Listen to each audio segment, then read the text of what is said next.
Weighed in human costs, it is the Chinese who have paid the highest price for their rocket failures.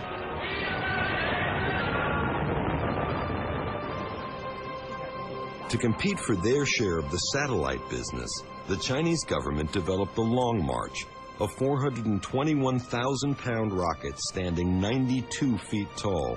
The Chinese space program is entirely different than the U.S. program, the European program, even the Russian program.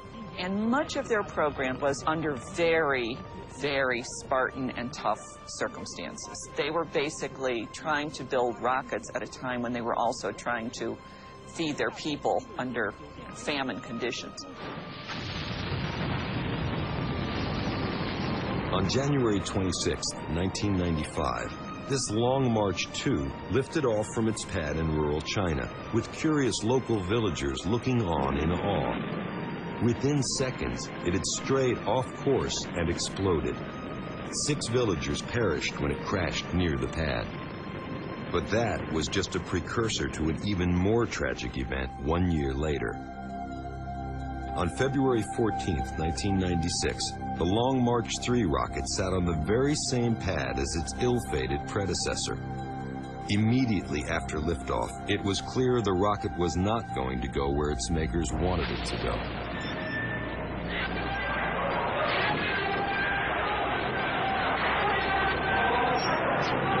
The rocket came crashing to Earth just seconds after launch. Initial reports of the failure's impact were murky, as foreign observers were kept sequestered in a bunkhouse for 5 hours before being released. This footage was taken secretly from a bus as visitors were whisked away from the disaster site.